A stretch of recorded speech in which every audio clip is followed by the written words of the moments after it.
The hearing will come to order. Without objection, the chair is authorized to declare recess at any time. Good morning to all. This hearing on United States competitiveness and critical technologies is our topic, and welcome to our distinguished panel of witnesses. United States leadership in science and technology has long given the U.S. companies a competitive advantage, which in turn has led to job creation and increased standards of living for all Americans. It has also bolstered our national defense. However, as recent reports have underscored, the United States has already begun to face the consequences of our inability to make strategic and sustained long-term investments in our science and technology enterprise. For too long, we have coasted on the vision and political will that our leaders had in the 50s when they enacted the National Defense Education Act and other seminal laws that invested in our nation's talent and built the foundations for U.S. leadership in science and technology. We have risen to the challenge a few times since then. For example, the doubling of the NIH budget and the initiatives in the America Competes Act, including the creation of ARPA-E. However, in the last 15 years, the non-defense research and development budget has stagnated. We have been lamenting our domestic STEM pipeline challenge for decades, yet we have not made much progress. In the meantime, our countries have implemented strategies and invested significantly in their science and technology capacity. As a result, they are now retaining and attracting talent that once came to the United States to study, conduct research, and build companies here. Those are just a few of the indicators that should serve as a warning to all of us that we are losing ground. The economic and national security risk of loss of leadership are particularly high in some science technology fields. If we do not lead, we will be poorly positioned to help set global norms and standards for the responsible development and application of emerging technologies such as artificial intelligence and biotechnology. Even when our best efforts to set norms are not enough, science and technology leadership will enable us to develop strong defensive capabilities to protect the American people against those who wish us harm. I do not want to cause any confusion about where I stand. I remain as firmly committed as ever to our investments across all fields of science and engineering, as well as the humanities. Those who study ethics and philosophy and other aspects of human society will be needed alongside those who study bytes and microbes. Without this scholarly partnership, the United States will not have the tools to lead responsibly at home or abroad. The other partnership that remains essential is that between the public and private sectors. The private sector has been increasing its investments in research and development even as the public sector has fallen back. However, the objectives and the constraints are very different for each sector. Joined together in effective partnership, on the other hand, the two sectors can leverage each other's strengths and resources to advance shared goals. Our nation has accomplished great things when we have put our minds to it. We sent a man to the moon, invented GPS and the internet, and developed the entire field of synthetic biology. We have what it takes to lead. The question is, will we do what it takes? As we embark on another busy year in this committee, I look forward to today's testimony and discussion that will help us frame both the challenges and opportunities ahead for American leadership in science and technology. I now recognize Mr. Lucas, our ranking member for his opening statement. Thank you, Chairwoman Johnson, for holding this important hearing on U.S. competitiveness in critical technologies. American superiority in science and technology is fundamental to our economic competitiveness, our national security, and our way of life. But the U.S. is facing two fundamental challenges to our competitiveness and growth as a nation. First, foreign countries, especially China, are threatening to outpace us in scientific research and development. Second, we must respond to the changing climate and develop next-generation technologies to understand it, address it, and mitigate it. To meet these two generational challenges, we must accelerate our investments in basic research, as well as invest in the tools and infrastructure needed to support that research. That's why yesterday I introduced the Securing American Leadership in Science and Technology Act. I'm proud to be joined by many of my Republican colleagues on the Science Committee on this bill, which creates a long-term strategy for growing our nation's investment in basic research and research infrastructure, while cutting red tape to improve taxpayers' returns on investment. The bill directs the development of a national science and technology strategy for the United States and a quadrennial review process. This will provide a more strategic, whole-of-government effort for setting national priorities and improving coordination between federal agencies. The bill prioritizes investment in federal basic research. It authorizes a doubling of basic research funding over the next 10 years at the Department of Energy, the National Science Foundation, the National Institute of Technologies, or Standards in Technology, I should say, and the National Oceanic and Atmospheric Administration. The bill also prioritizes research infrastructure, from light sources to supercomputers. If we want to do big things and compete for the best scientists and companies in the world to work here in the U.S., we need world-class facilities. The bill promotes the development of American STEM-capable workforce to support the industries of the future. We need workers with STEM skills at all levels, from the skilled technical workforce to the PhD-level scientist. Finally, the bill includes regulatory reform to improve the effectiveness of taxpayer investments in R&D. The bill updates technology transfer laws to get research out of the lab and into the private industry for development, and makes it easier for private industry to collaborate with the federal government on research. I recognize that we are the minority party and that we do not set the agenda, but I believe we have many shared priorities, and I believe this legislative package will start a bipartisan conversation about what we need to do to ensure America's lead in the technological revolution of the 21st century. China has made it an explicit goal to surpass the U.S. in critical technologies. Their Made in China 2025 initiative is a bold plan which outlines their intent to become global leaders in areas like quantum information science, advanced robotics, aerospace, and biotechnology. China is making real investments in R&D, increasing government funding R&D by 56% between 2011 and 2016. At the same time, the U.S. investment in basic civilian research has stagnated, falling by 12% in absolute terms. As we will hear today, there are indications that China may have already surpassed the U.S. in total research investment this year. China is also pushing a strategy of promoting foreign acquisitions, forced technology transfer agreements, and in many cases, commercial cyber espionage to gain cutting-edge technologies and know-how. We must protect our nation's research and intellectual property. The Trump administration has taken good steps towards protecting American IP from Chinese aggression. But we must do more to protect sensitive American research while maintaining the spirit of open science that has fueled generations of discoveries. As any good football coach will tell you, the best defense is a good offense. American industry is the driver of investment in R&D spending in this country, accounting for 70% of U.S. R&D.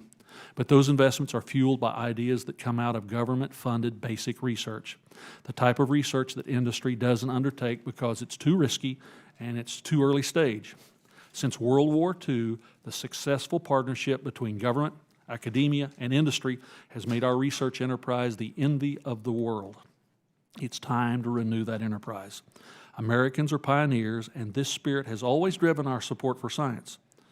But I believe we need to collectively do a better job of providing a vision for why science matters to all Americans. I look forward to hearing from our distinguished panel of witnesses about how we can work together to meet this challenge and ensure America continues to lead in science and technology. And with that, I yield back, Madam Chair. Thank you, Mr. Lucas. At this time, I'd like to introduce our witnesses. Our first witness is Dr. Diane Souvaine. Dr. Souvaine is currently serving as chair of the National Science Board, a position she's held since 2018. From 2016 to 2018, she served as vice chair. She was first appointed to the board in 2008 and reappointed in 2014. She's also professor of computer science and adjunct professor of mathematics at Tufts University, where she's been a member of the faculty since 1998. During her tenure at Tufts, she has served in several leadership positions, including Vice Provost for Research, Senior Advisor to Provost, and Chair of the Department of Computer Science. Our next witness is Dr. Eric Schmidt. Dr. Schmidt is the founder of Schmidt Futures and also technical advisor to Alphabet Incorporated, where he advises its leaders on technology, business, and policy issues. Previously, he was executive chairman of Alphabet from 2015 to 2018, and of Google from 2011 to 2015, where he also served as CEO from 2001 to 2011. Dr. Schmidt became chairman of the Department of Defense's Innovation Board in 2016 and was awarded the Department of Defense Medal for Distinguished Public Service in 2017. He is also chairman of the U.S. National Security Commission for Artificial Intelligence and a member of the President's Council of Advisors on Science from 2009 to 2017. Our third witness is Dr. Abdallah. Dr. Abdullah is Executive Vice President for Research at the Georgia Institute of Technology, that is Georgia Tech, a position he has held since 2018. In this position, he provides overall leadership for the research, economic development, and related support units within Georgia Tech and serves on the President's executive leadership team. Dr. Abdullah also serves on the executive committee for the Association of Public and Land-Grant Universities and the Government University Industry Research Roundtable. Prior to his position at Georgia Tech, he spent his career at the University of New Mexico, including as chair of the Electrical and Computer Engineering Department, provost, and then briefly as president from January 2017 to February 2018. As our witnesses should know, you will have each of you will have 5 minutes for your spoken testimony. Your written testimony will be included in the record for the hearing. When all of you have completed your spoken testimony, we will begin questions with each member having 5 minutes to question the panel. And so we will start now with our first witness, Dr. Sylvain. Thank you. Chairwoman Johnson, Ranking Member Lucas, and members of the committee, thank you for the opportunity to speak with you today as chair of the National Science Board. For 70 years, science and engineering have driven our economic growth, underpinned our national security, and transformed nearly every aspect of our lives. This was no accident. Congress's sustained bipartisan commitment to basic research has played a key role in creating a knowledge ecosystem in which academia, government, and the private sector partner to drive innovation. Science and Engineering Indicators 2020, which the board released 2 weeks ago, shows that S&E is now truly a worldwide enterprise, connected, complex, and interdependent, with more players and opportunities, and humanity's collective knowledge growing exponentially. While science is the endless frontier, we're not the only explorers. Staying at the forefront of S&E is essential for our economy and our security. As other countries have invested in their own research enterprises, our share of global discovery and innovation has declined and will likely continue to decline. We are no longer the uncontested leader in S&E, and we must adapt to changes in the world and in our country. In my written testimony, I described the growth of S&E investments around the world and the accompanying increase in international competition and collaboration. I also talk about the importance of foreign talent and the urgent need to build and diversify our domestic STEM workforce. I also suggest that we must recognize that the private sector now funds more fundamental R&D than the federal government does, and it is key to our S&E ecosystem's response to rising competition. In thinking about our strategy, I would highlight two areas. First, we need to compete with both intangibles and money. In recent years, both the private sector and Congress have responded to our peers worldwide with increased investment, including in NSF, and for our part, we're grateful to Congress for their wisdom. Only the federal government can make strategic, long-term commitments to creating the new knowledge that is the seed corn for the entire U.S. S&E enterprise. Despite these increases, the board believes that China has already surpassed us in R&D investments. And relatively slow increases in public investment has a cost.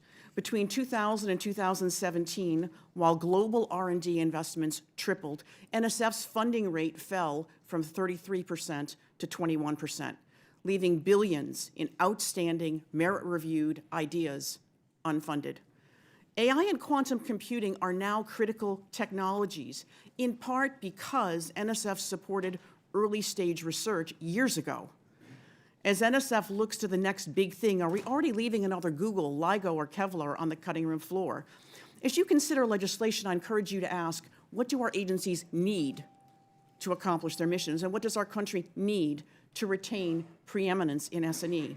Second, to produce results, R&D investments must be coupled with a highly skilled STEM-capable workforce, from skilled technical workers to PhDs. We must move aggressively to grow and diversify our domestic STEM workforce. At the same time, we must acknowledge our near-term reliance on foreign-born talent. This dependence is particularly acute in computer science, math, and engineering, fields that are vital to many critical technologies.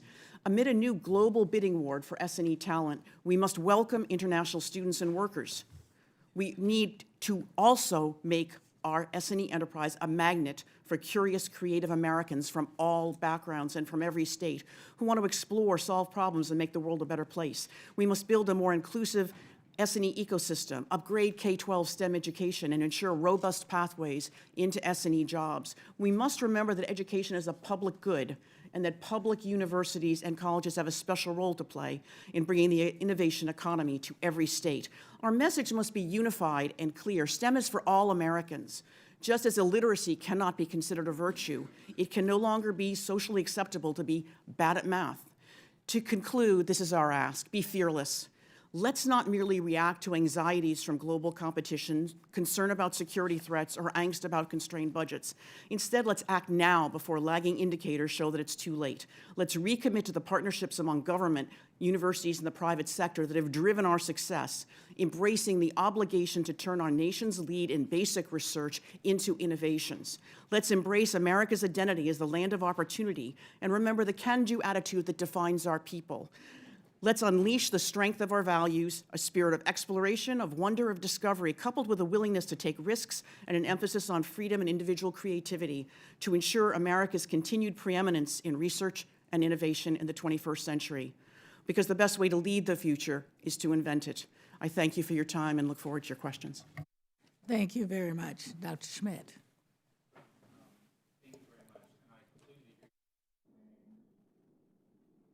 Thank you very much. I completely agree with Dr. Souvaine and also to your two initial statements, Chairwoman Johnson and Ranking Member Lucas, and thank you for letting me be here.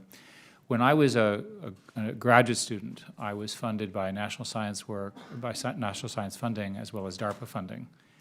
Without that funding, I would not have been able to do the kind of research that at the time allowed my career to become what it is today. During that time, I was CEO of Google. I'm now the chairman of two, essentially national security or DoD commissions. Larry and Sergey, when they worked at Stanford, were funded by National Science Foundation grants. There are plenty of examples where government initial basic research funding in key areas that were thought to be promising created enormous wealth for our nation and made it globally competitive. I can give you example after example, as you pointed out. My message today is one of urgency. Business as usual seems awfully pleasant and fine, but it's not going to deal with the challenges that we face from a standpoint of global leadership and national security. As an example, China is clearly and aggressively trying to close the lead that we have between them and emerging technologies. In a most recent public announcement, they said that they wish to lead and, in fact, surpass the United States in the following areas: quantum communications, supercomputing, aerospace, 5G, mobile payments, new energy vehicles, high-speed rail, financial technology, and AI, which is everything I do, right, and everything everybody here really cares about. These guys are smart, and they know what they're going to focus on. Now, we have studied this pretty carefully, and at the moment, we are ahead in AI. We're ahead by some number of months or years, and the number is not large. There's every evidence that China's current lead, our current lead is very, very fragile, and that China will catch up and perhaps surpass for the reasons that Dr. Souvaine already talked about. Some of the numbers.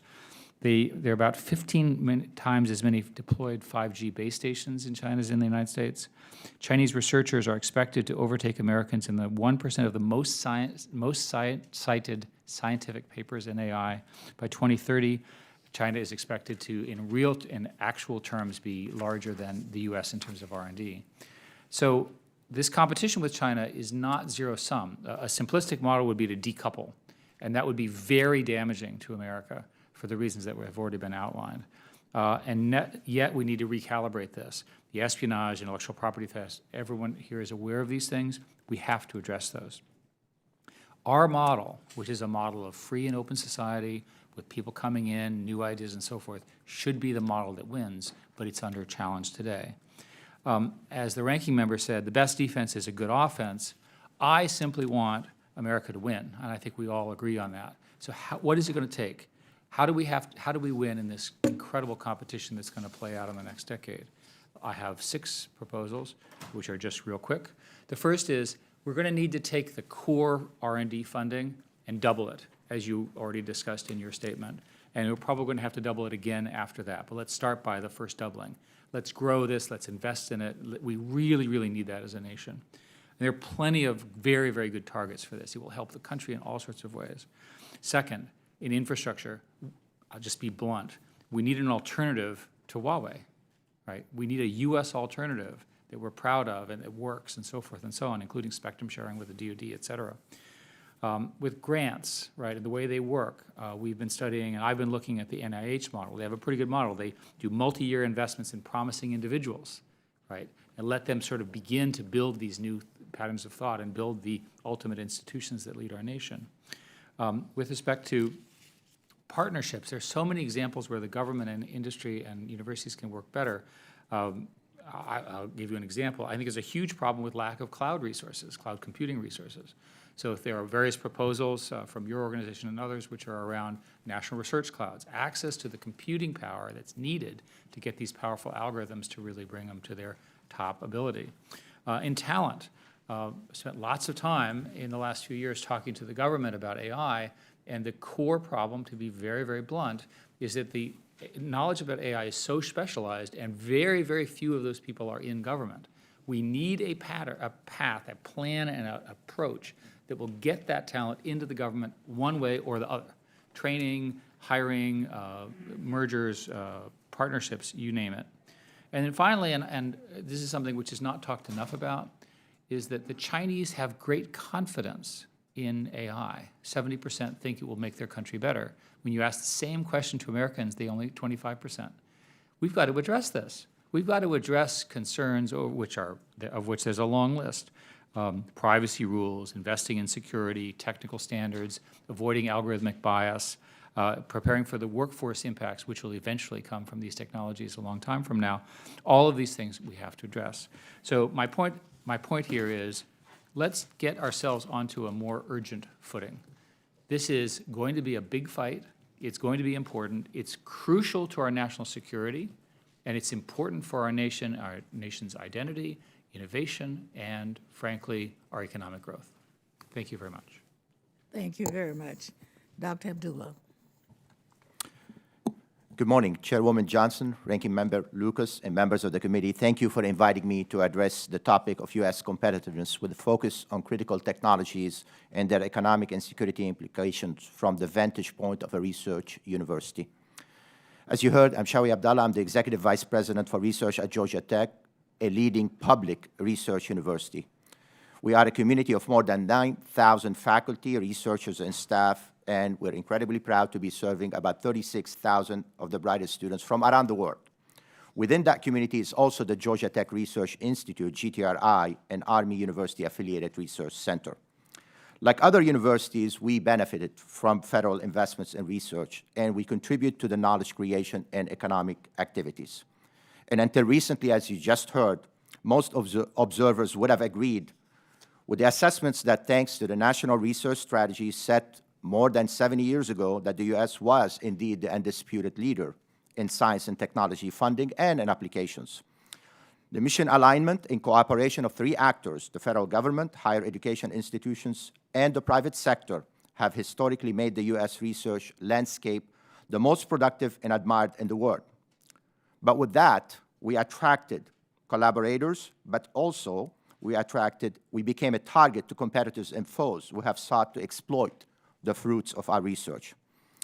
And today, as you read in the National Science Board's recent report, The State of U.S. Science and Engineering 2020, increasingly the United States is seen globally as an important leader rather than the uncontested leader. And this is especially true in some of the critical technologies that we're discussing today. As detailed in my written testimony and in recent think tank reports, the risk of falling behind in critical areas and others pose an immediate national security risk and also a long-term economic risk. Achieving quantum supremacy, for example, will affect our current encryption systems, and materials that may be designed using machine learning algorithms are needed to achieve hypersonic flight. I do believe that the economic impact will manifest itself in the following way. Our ability to create new knowledge and industries will be diminished, thus impacting our economic health and competitiveness, reducing our ability to attract the best and the brightest, and leading to further weakening of our national security and economic health. It is notable that the Office of Science and Technology Policy, the OSTP, through the Joint Committee on Research Environment, has initiated various initiatives to address urgent challenges facing research competitiveness. Organizations such as the AAU and the APLU have commented on such initiatives, and I agree that the research universities will play an increasingly critical role in preparing, recruiting, and educating a diverse pool of STEM talent, but also in maintaining our collaborative efforts with our allies and in producing knowledge that will improve the human conditions, all while supporting the national and economic security of the nation.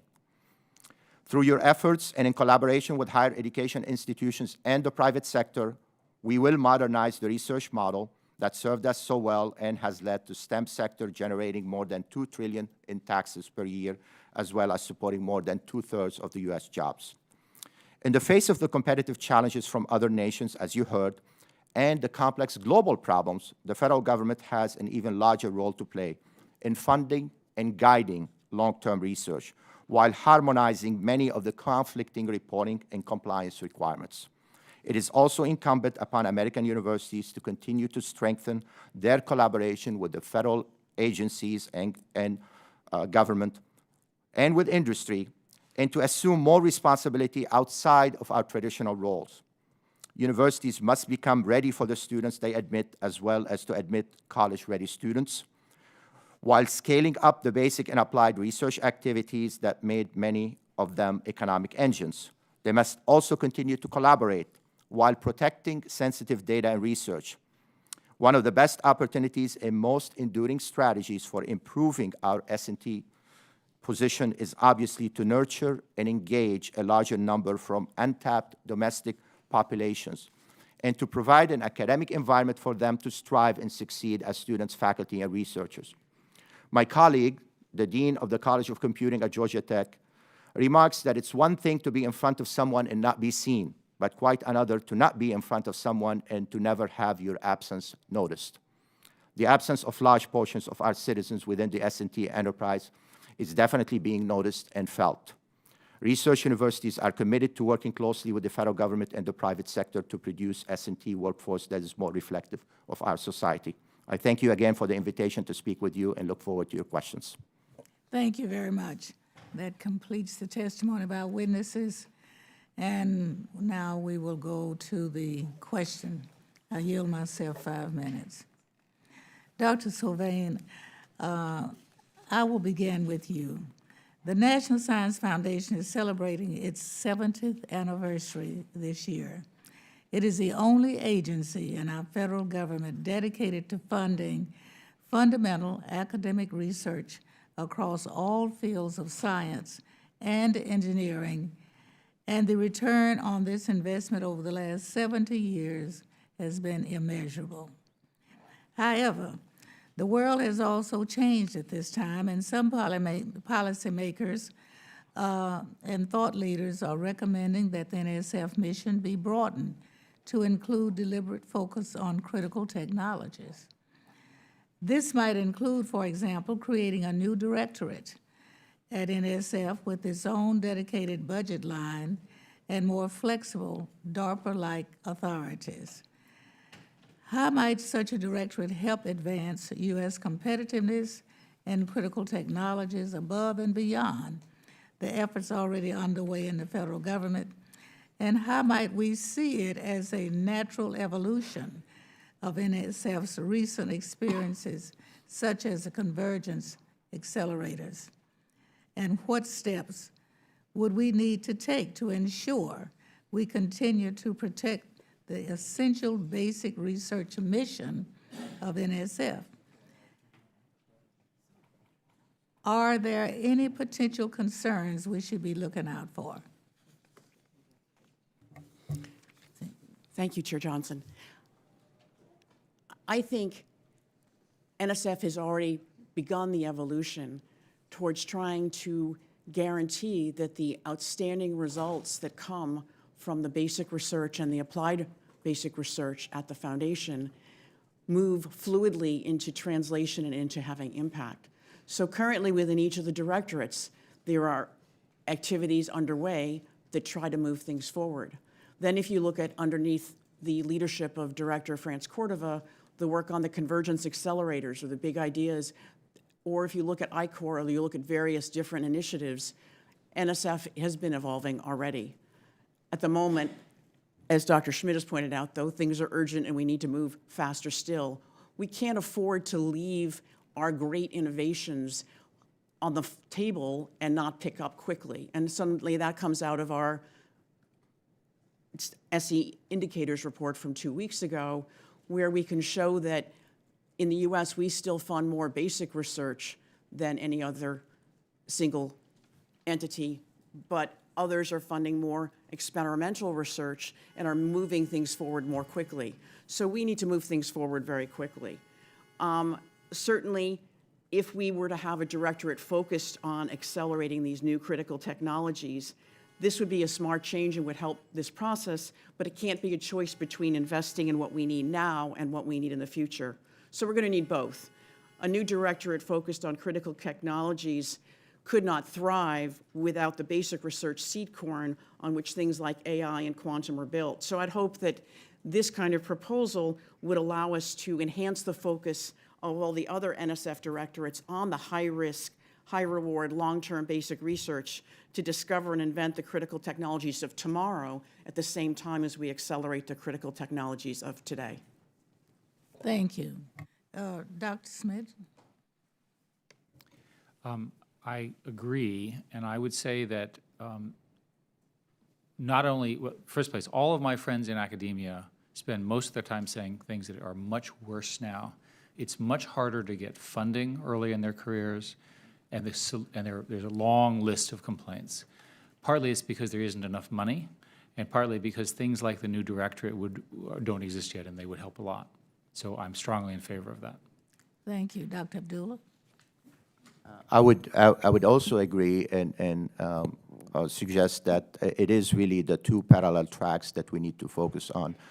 Just like Dr. Schmidt, I was funded by NSF. My own research was funded by NSF, and the work I was doing then was basic research, but it had a lot of applications later.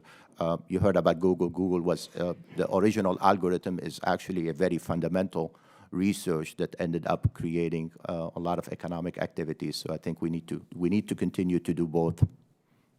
Thank you very much. My time has about expired. Mr. Lucas. Thank you, Madam Chairman, and I address my questions to the entire panel. As I mentioned in my opening statement, having introduced legislation that would direct the development of a national science and technology strategy and quadrennial review, like the process DOD undertakes for national security. And I know each of you touched on this, but expand for me, if you would please, just a little bit more about what you would like to see in a process of whole government strategy for S&T, and as always, how that would benefit U.S. competitiveness. Just whoever would like to take that. Could you repeat the question? Basically, expand on your comments about what you would like to see in a process for a whole of government strategy on S&T, and of course, how that would benefit U.S. competitiveness. Because I have to explain things back home to my constituents, too. Okay. So I think that the U.S.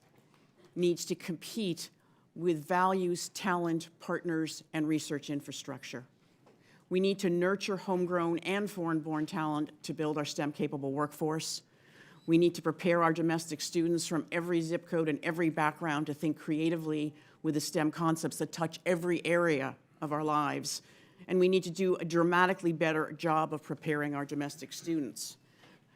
At the same time, while we're doing this, we're dependent on foreign talent. We would leave the door open for the best and brightest, especially in the critical areas of computer science and math and engineering. We need to invest in critical areas of basic and applied science while supporting public sector partnerships and development.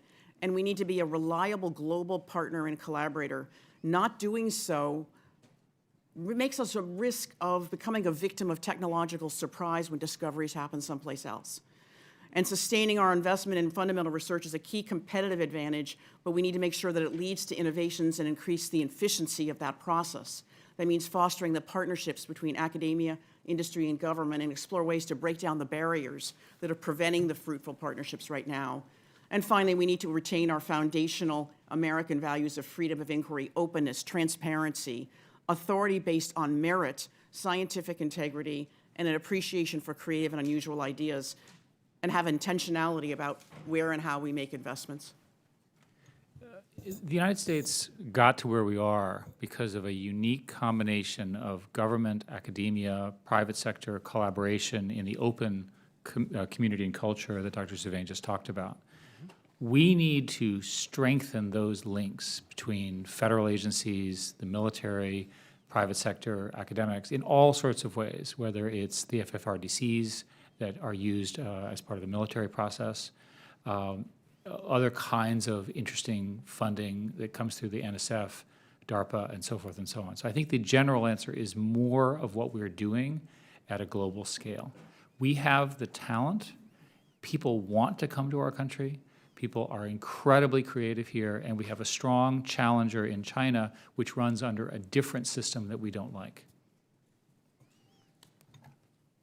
I believe our model worked extremely well and continues to work well, but an alignment of the incentives and alignment in the policies, alignment in the reporting, I think will actually benefit us at this stage. Sharing data, sharing research data is important, but we have different ways right now, different agencies, different policies, different reporting requirements. Something like that, improvement in that aspect will help tremendously. I think also encouraging the incentives to try to get the research out of the universities. Even the basic research that we do at the universities in many cases is leading to ideas that may not be today implementable or has economic impacts, but it would need support, you know, between the lab and getting a large company or an investor to go in there. Facilitating that or encouraging policies to do that, I think, will be extremely important. Most importantly, I think investing in the infrastructure, I think, is key. In many cases, some of the startups that we have in Atlanta, for example, they cannot afford to have the facilities that we may have at the universities, but also those facilities sometimes are not equipped to handle the requests from these companies.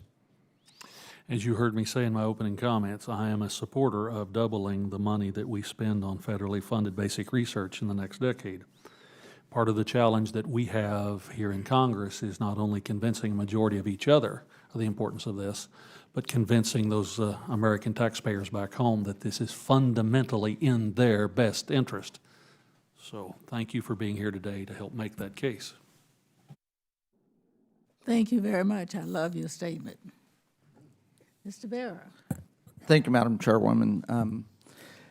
Yeah, we talk about the competition between America and China and the rest of the world. We do have some natural advantages that, I think, Dr. Schmidt, as you said, we are a free and open society. We are a society that's based on the rule of law.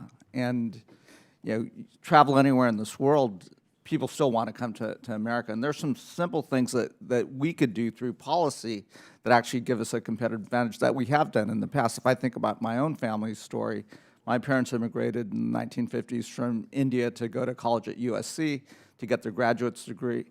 And they were lucky enough to get a visa to stay in this country. And Dr. Abdullah, you talked about the number of students that are coming here, getting their college training, getting their graduate degrees and their PhDs, yet a lot of those students are having a difficult time staying in the United States, and these are the next generation of entrepreneurs. That is something that is eminently within the possibility of this body to fix, to allow those folks to start their companies here, to stay here. I don't remember the exact percentage, but a large number of the entrepreneurs and the startups are started by immigrants. It is good for our economy. It creates a ton of jobs. That was one of your 6 points, Dr. Schmidt, as well. Invest in that talent and allow them to stay here. I absolutely agree with the ranking member. We do have to double our investment in R&D. I'm not smart enough to be an engineer. I went to medical school. But a lot of the PhDs that I trained with, that was a talent pool. But I talked to those PhD students today. Many of them were going to stay in academia. A lot of them now are going to get their training and go out and join the private sector. That's not a bad thing. But maybe this is a question for Dr. Schmidt. When academia has unique talents and resources, how do we do technology transfer a little bit better? How do we allow the private sector to partner with the academic sector? Because there's also resources that the private sector can do. And I think there's some technical changes that we could do through policy, through perhaps the tax code, to make it a little bit easier for the private sector to partner with the resources in academia. And maybe, Dr. Abdallah, you could talk about some of what Georgia Tech is doing in that space. So half of the Silicon Valley startups are started by immigrants, so everything you said is correct in economic terms. The state of the art is for technology companies to work very closely with universities, literally seamlessly. Much of this was done in the biology space, where they created joint ventures and so forth, and they actually control the IP. But pretty much everybody's figured out that you want to be next to a leading university, you want the students going back and forth, and you want, as a company, you want to give that university money in the appropriate ways, because the university doesn't have enough money from its other sources. And I think that's a sustainable model. Dr. Abdullah, and maybe some examples of Georgia Tech. Yeah, thank you for that question. Actually, as you heard, in my capacity as VPR, I'm also responsible for the economic development and the innovation. And we have a lot of activities with the companies, both large companies who created innovation centers on campus, as well as opportunities for small companies and startup to start either from within Georgia Tech or from anywhere to be supported there. So we have programs and activities in that space. I think there are a couple of things to keep in mind and to help us with. One is companies, as you just heard from Dr. Schmidt, they want to be close to to research universities or to universities, both because of the talent pool as well as with to get the IP and the results of the funding or the research that comes out of those. But that transfer, being close, physically located or co-located with other companies and other entities that are engaged, maybe sometimes competitively in the same businesses, is very good. There's one aspect that I think we can maybe work towards that we're discussing at Georgia Tech and other places. In areas such as AI, the universities cannot afford to pay what Wall Street and what the top technological companies are offering. So, and in many cases, we have faculty members who will leave, take a leave of absence to go to some of these companies, and ask for 1 year, which is fine, and then try to extend it. That puts the universities in a very, very awkward situation. We want them to stay. We want them to engage with the companies, where, by the way, the companies have a lot of the data that is needed to do the research also. It's not simply the money. So models that will allow that relationship to be two ways versus basically for the companies to hire away from the universities and eating the seed corn of the future researchers would be very, very appreciated. Great, thanks. My time's expired. I'll yield back. Thank you very much, Mr. Brooks. Thank you, Madam Chair. My comments and question are directed primarily at Dr. Schmidt, but if there is time remaining after he responds, and Dr. Sylvain or Dr. Abdullah, feel free to join in as you wish. I'm looking at Dr. Schmidt's written testimony, and I'm going to read some quotes from it.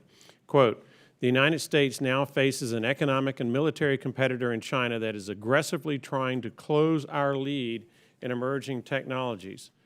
Quote, "China's well-documented espionage, intellectual property theft, and talent recruitment programs are disadvantaging our companies, our universities, and our military. The findings of a recent Senate investigation into China's methods to unfairly exploit United States taxpayer-funded research for its own benefit is a case in point." Quote, "My concern is that China tries to fulfill a vision of high-tech authoritarianism. That governing model will appeal to other governments searching for a foundation on which to exercise their power." And when I think of that high-tech authoritarianism, I can't help but think of George Orwell, 1984, Fahrenheit 451, Animal Farm, and others. Then, Dr. Schmidt, you go on to add, we should not only compete with China, but also work with them. Now, as I think of all your comments put together, I serve on the Armed Services Committee, and we have plenty of briefings, classified and unclassified. I can't go into the classified part, but the gist of it is that China seeks to manage America's decline. And so there is a significant long-term risk there. Certainly their military prowess is increasing. The challenges associated with their claims to the South China Sea are troubling for that region of the world. And to make matters even worse, United States-Chinese trade deficit, China is the worst trading partner we have. Our trade deficit there is about 6 times worse as the second worst country on the planet. So now to the questions. How do we protect United States interests with respect to this technology? That's part of it. And can you share some examples, as much as you can in this open setting, of where you think there are opportunities to cooperate that would benefit the United States and areas where we should not cooperate for economic and security reasons? So thank you for that. So you have to have the competition with China is going to be the defining competition for the next 10 or 20 years. And the rise and the peaceful rise of China is in our interest for obvious reasons. So it seems to me that we have to come up with a language and a way of dealing with them. So the first is, I would like us to agree that America should win.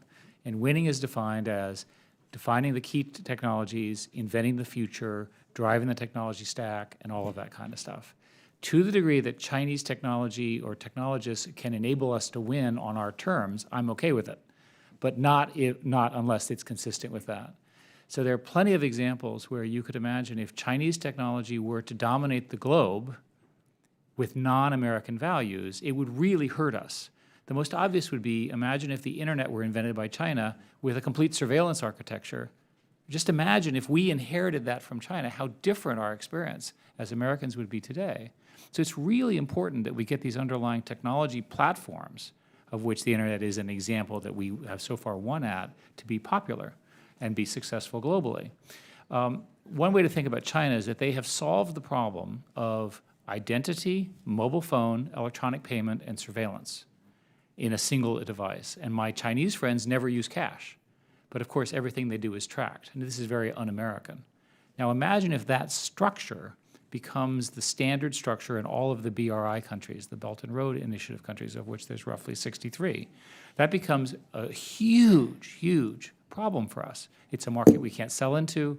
It strengthens their leadership and so forth and so on. We don't have good answers as a country for those. Dr. Abdullah or Dr. Souvaine, in the time that remains, would y'all like to add any additional comment?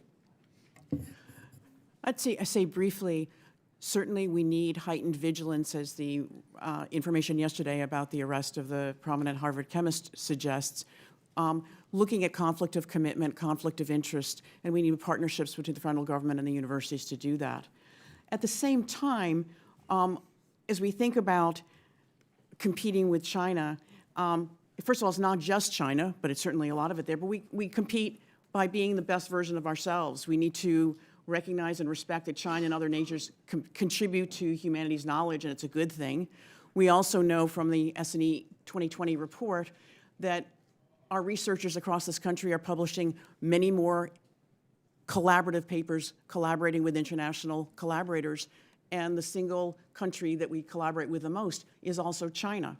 So we need to understand that that's important, but we need to be the best versions of ourselves. We need to promote openness while recognizing the balance between collaboration and security. We need to embrace competition, discovery, openness, fairness, immigration, international collaboration, curiosity-driven research, public education at all levels, our government, university, business ecosystem, but really do what Dr. Schmidt says. We need to be promoting our values because we're at the table, we're investing, we're part of every discussion, and we continue to promote our version of what it means to be honest, open, transparent, and successful.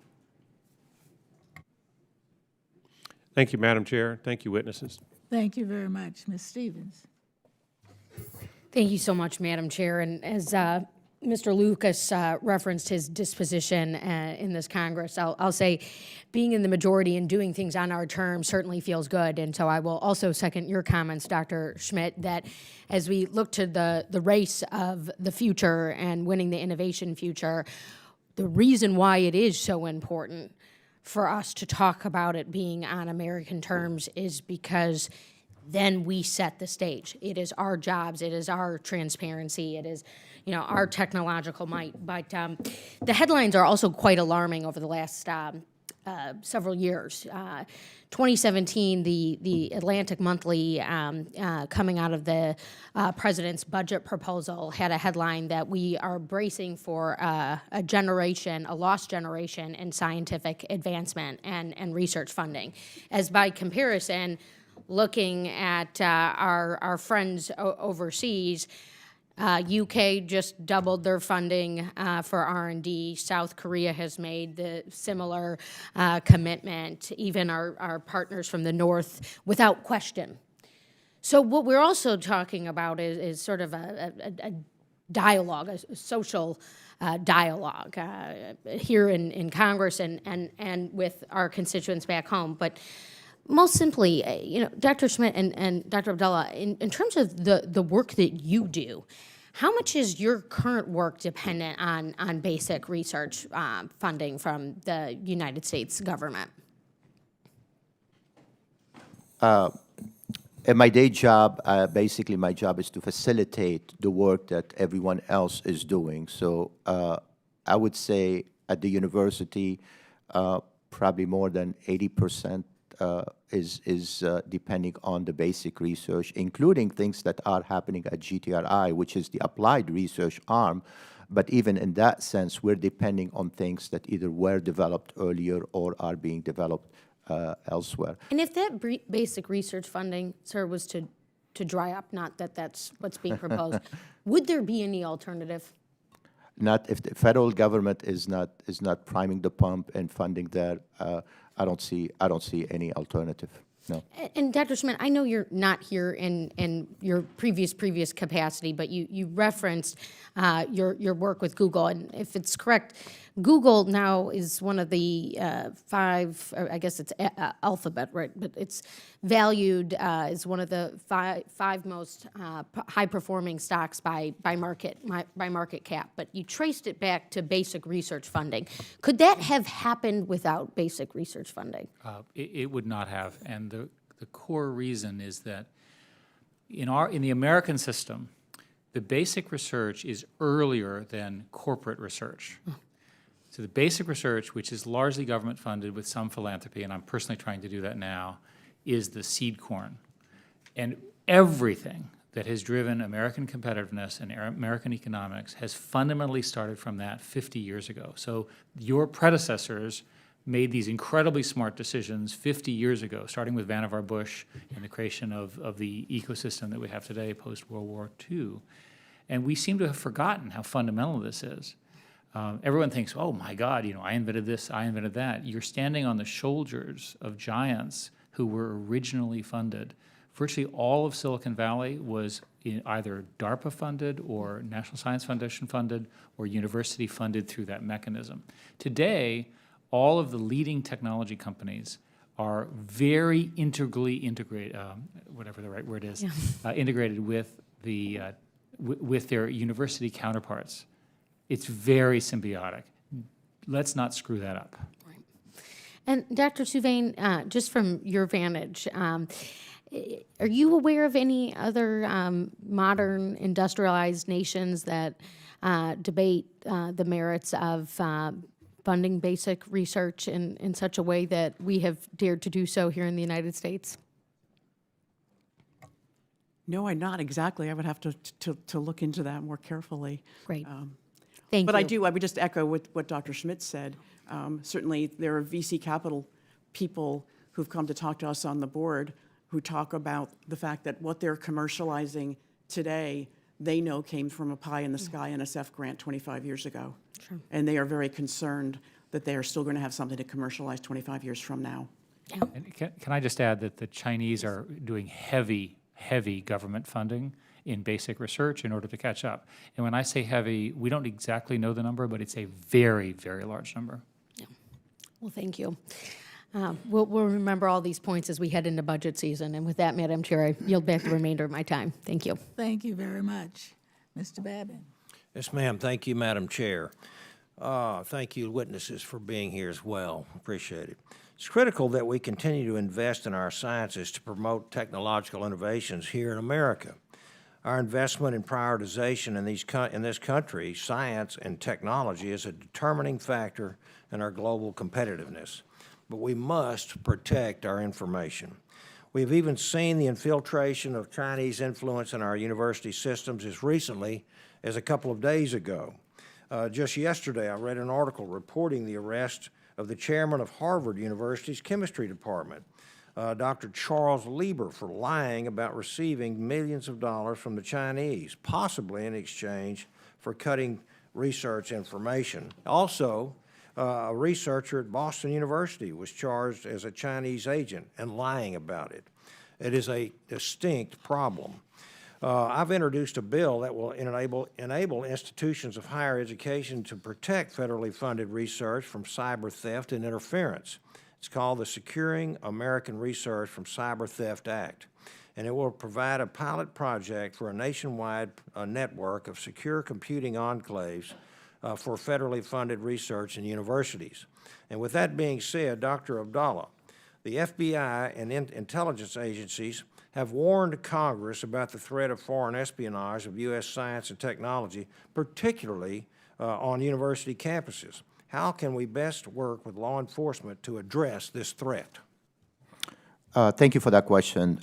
Actually, the FBI and other U.S. law enforcement agencies have been proactive in discussing with universities, educating us sometimes on some of the things that were happening that either we were not aware of or entities that we were not concerned about at one time. So In the last couple of years, I'll say there's been a much more collaborative effort, education from the law enforcement agencies, and in fact, some of the news that you're seeing are a byproduct of the universities being much more aware and trying to figure out exactly what these conflict of interest that used to be focused on the financial conflict of interest, what we can do about them. Some of the things that I think are happening from our side is we're educating our researchers a lot more about protecting sensitive information. I do want to say also in some of these areas, it's not necessarily that piece of information, but that piece of information in connection with others. There are a lot of connections between some of these areas and so on. One thing that I think will be very helpful is to reestablish the National Security Higher Education Board. This is, as you know, was a board of universities and the government to try to look at some of these concerns and try to set policies in place. Okay. All right. Thank you very much. And I think that's a great idea myself. Dr. Schmidt, I'm very concerned about moves that China is making on 5G wireless technology, particularly in trying to dominate the global market.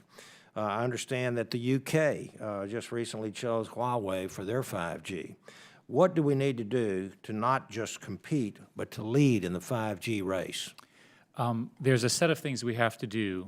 There's plenty of money, but there's no U.S. competitors at the scale that we need. So we need a good 5G solution at the sort of national level for hardware, and we also need something which the telcos don't have enough of, more good mid-band bandwidth. Today they're working in a technology area called millimeter wave, which is very high performance, but has some coverage issues. It's not as good as the mid-band, which everyone else is using. I have separately, and as part of my military work, argued that the DoD should share some of its key frequencies with the telcos in order to enable this. I believe that the United States needs a competitive 5G plan. Today, the reason these countries are purchasing Huawei is, one, it's cheaper than the competitors, and two, they're getting very cheap money out of China to do so. That then enables China to populate their networks with all of the Chinese principles. How is that okay with us? It's not okay. Okay, thank you very much. And also, China's investment in development and not on basic research implies that they're building their technological success on the basic research developed in the United States and around the world. What is the right balance for protecting U.S. basic research while continuing to promote an open science system that has made our scientific enterprise the best in the world, Dr. Schmidt?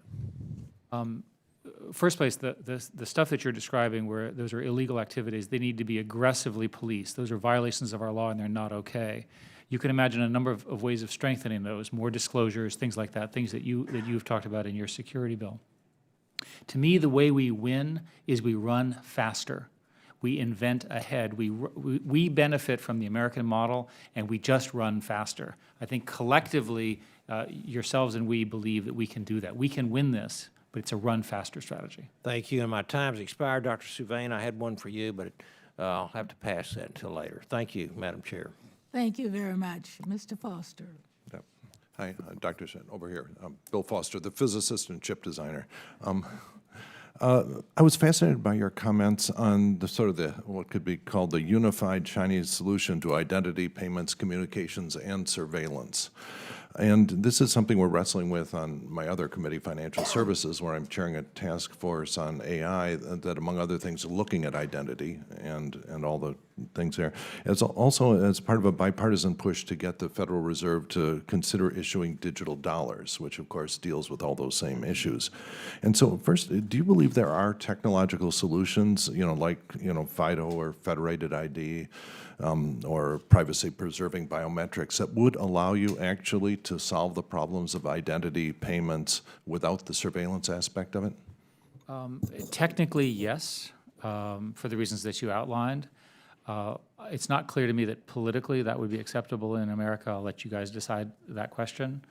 What China has done is it's made access to the internet to be tied to a national ID.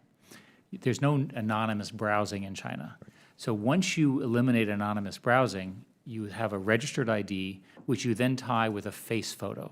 At that point, you can track the person not only digitally, but also by cameras and so forth. So you know physically where they are, and you know what they're doing. The next thing they do is they have a common credit card that they all use, which is essentially government controlled. And that common credit card, all that data goes into a central processor. So now we know what the person looks like, where they are, what they're surfing for, and what they're spending money on. Right, and we need some element of that to deal with money laundering and ransomware and the long list of things like that. The advantage we have is potentially that we may have a trusted court system that could keep government's hands off of that data. Although we have to, anyway, long discussion, not for this committee, but I'd be fascinated to engage with you separately on that.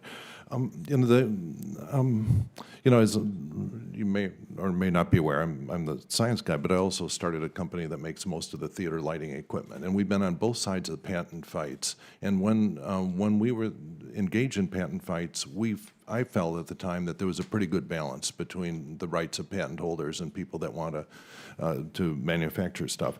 But it's my feeling that things have drifted in a direction where you're off center. That the system integrators have now, of which you were involved with one of them, really got too powerful, so that you have this doctrine of so-called efficient infringement. And it's a real problem, because if you're going to manufacture a cell phone, you have to license or infringe 1,000 patents or something like that. And so you have to have a patent system that deals with that properly. You can't let all 1,000 people hold up your ability to manufacture a cell phone. But on the other hand, there's a lot of feeling, including by me, that we've actually weakened the system too far. And now that you're no longer associated with a dominant system integrator, I was wondering if you step back and if you think the needle is well centered at this point. And I just ought to put in, before I let you speak for a moment, that I've one of the sponsors of the Stronger Patents Act of 2019. That's an effort to move the needle back in terms of increasing the power of patent holders over the system integrators. I'd have to look at it more specifically. This battle has been going on for a very long time, and it's an important issue of rights. My advice would be, let's focus on the prize, and the prize is American competitiveness competing against China in the technology areas that I've identified. Please don't do anything that would slow down our ability to innovate in these spaces.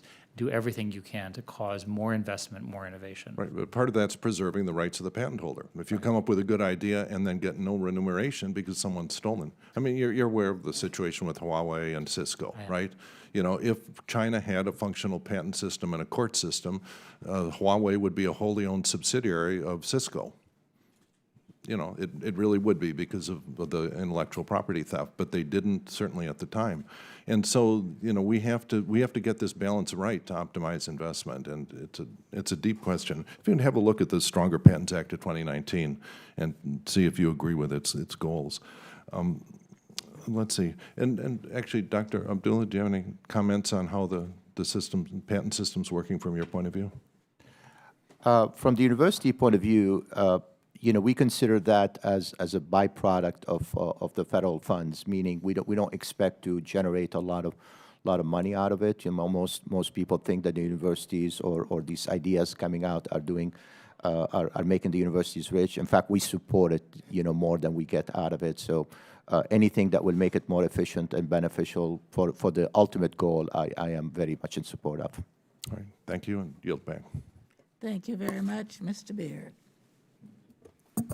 Thank you, Madam Chair. And this question is going to go to all of you, and we really appreciate your expertise in being here as a witness. But the Securing Leadership in Science and Technology Act, which I'm an original co-sponsor, really prioritizes investing in pipelines for the American STEM workers, and that ranges, as you well know, from skilled technical workforce to cybersecurity professionals to PhDs in areas of need like AI and quantum. And so as a PhD, I understand the importance of research, and particularly the STEM-related fields. So my question to you is, can you comment on the national and economic security risks of failing to develop a domestic STEM-capable workforce? Start with you, Dr. Sylvain. I think when we look at the S&E indicators that came out two weeks ago, we can see that if you look at overall the amount of dependence we have had on and continue to have on foreign-born talent, and yet if you look between 2015 and 2017, you can see that there's a little bit of a dip in terms of foreign talent coming into our programs. At the same time, if you look at the report, you can see that the performance of the United States for, say, 8th grade students in math and science is mediocre relative to the rest of the world. That suggests a couple things. One, we need to continue to rely on foreign talent in the medium and the short term. In fact, we will always want to be attracting the brightest and the best, as Dr. Schmidt has said. At the same time, it is critical, it's urgent, it's now. We need to figure out how to make the pathways there for every American, every zip code, every background, to find the pathways to be successful in STEM at whatever level, whether it's being the skilled HVAC worker that helps keep LIGO going, that needs so much more STEM know-how than an HVAC worker needed 25 years ago, but we wouldn't have made the discoveries at LIGO without that person. But what are we going to do? We need to recognize, I'll speak as a computer scientist, that creativity, critical thinking, communication, perseverance, all sorts of things go into it, and there are multiple pathways to get there. It's not a tower, and because someone has taken a certain number of courses and isn't successfully this way doesn't mean they can't participate in the STEM economy. We need to have multiple pathways, multiple pipelines, and we need to get on it now. I myself came here to study, came to the United States to study. There's a benefit to keep that door open. One is others have already paid for that first 13, 14 years of their studies, and they come from a diverse and different background. So they bring with them also other ideas. The demographics of our U.S. College students also is key, because we're not graduating enough students to feed the pipeline also. So there's a lot of work to be done there to get our U.S. students both educated and prepared to come to college. And the best opportunity, or the largest opportunity, is where we haven't made a lot of headway, and that is in the underrepresented populations. You know, so that's where the opportunity is. There's one thing I wanna comment also on, and it goes across all of these points that we've been discussing, and that is we're focusing on the competition and our competitors with China, but we're not alone. We have allies. We have people we work with in other countries who share our values, and I think keeping that relationship in science and technology and basic research is extremely important.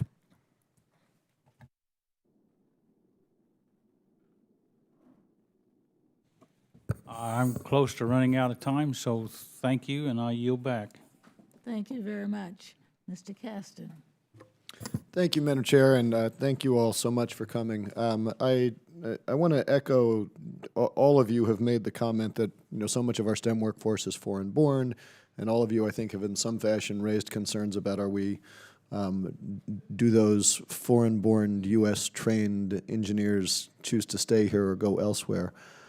I want to focus on a different concern I have, that I think we are in many ways keeping them out in the first place. I'm a chemical engineer by training. I went to Dartmouth for my master's degree, did my research on cellulosic biofuels because I really wanted to be a member of Congress one day, and served for 10 years on their corporate collaboration council, which essentially was alumni trying to make sure the degree program remained professionally relevant. In the first 2 years of the Trump administration, with the Muslim ban, with the rhetoric coming out, we saw 30% and then 30% again declines in applications of foreign students to the program. Now, our matriculation rate stayed fairly high, thanks to the hard work of the administration, but obviously you start to get into real concerns of, can you maintain the same caliber of institution with a smaller application pool? I'd like to submit for the record, ask unanimous consent if I could, an ICF Monitor story that came out in April of 2019, which says that over the most recent 2 years, we have seen steady declines in the number of foreign-born students on active student visas in the U.S., suggesting that that is not just our singular experience up in New Hampshire. So my first question is just a simple one for all of you. We've all agreed, and I think on a bipartisan basis, that we should double U.S. R&D budgets. Can we effectively spend those R&D dollars and get the most out of that research if we're not allowing talented foreigners to participate? We need to make this country a magnet for people all over the world, for foreign-born talent and for domestic talent to come here and to contribute to the innovation that happens here and our economy and our security and the world. So we need to be open and accessible, and we can entice more people. And it's more competitive right now. As other countries enhance their own portfolios, globally mobile talent has more options of where to go. Okay. We need to be the place that I want to be. I'm taking that as a you'd agree. I mean, I'm assuming, and please chime in if any of you think that keeping foreigners out is a good way to maximize our research spending. I'll take that as a no. Do any of you believe that the decline in foreign students studying in the United States reflects a decline on the part of the desire of foreign students to come study in the U.S.? Or is it your view, would you share my view, that this is just declining numbers of visas available? I think there are more options and there are more countries that are providing resources. We need to make sure that we have the research infrastructure that means they can come here and do the research that they want to do. We need to have the funding and the pathways, certainly with visas and the ability to stay here. So I think we need to do our work. Pretty much every country has figured out that leadership in our area that we're discussing, especially in AI, is going to be part of national competitiveness, national security, and economic things. All of them have programs to try to keep their people from leaving and coming to the United States. So there is an issue that talent is becoming more globally competitive. The good news is the American model remains very attractive. Okay. Dr. Abdallah, if I could close with you, I think that if we tell the best and the brightest around the world that we don't want you here, it's a good way to make sure we don't attract the best and the brightest to our shores. You mentioned in your testimony that one consequence of U.S. research efforts falling behind the rest of the world is that our country will be less able to attract the best and the brightest minds from abroad. Would you say then that our failure to create a fair immigration system could cause damage that would be harder to repair down the road? And when we get beyond our currently xenophobic era, what should we do to restore some of that credibility?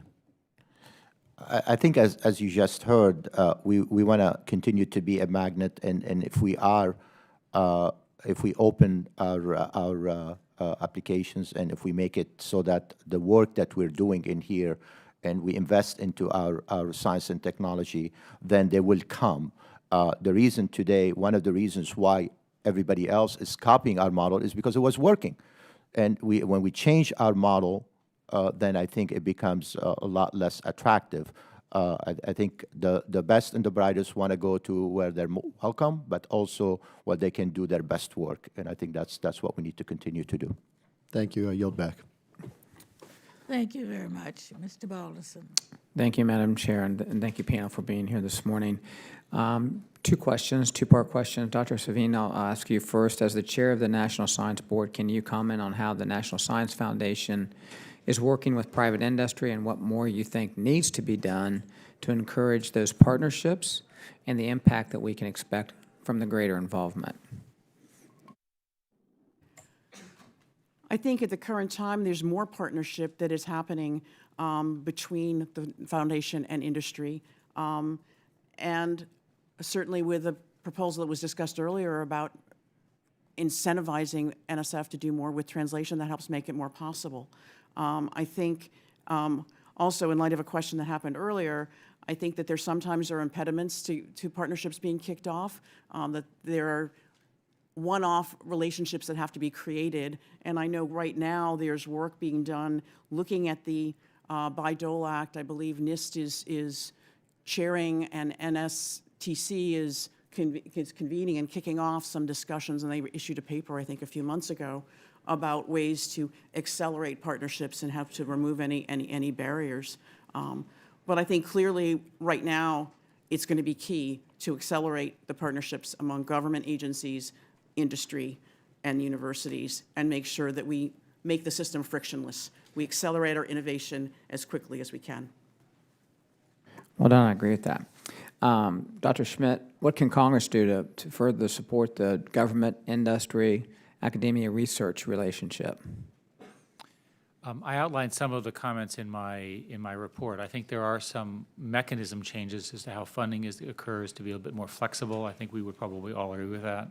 More money is obviously important. More shared facilities. I highlighted, for example, Research Cloud, other things like that. There's a sort of a reasonably obvious list of infrastructure that would help both industry, private, and cause things to occur faster. All the issues around talent that were previously discussed, all the focus on STEM also help. But I think if you think about it, it's a small group. What do they need?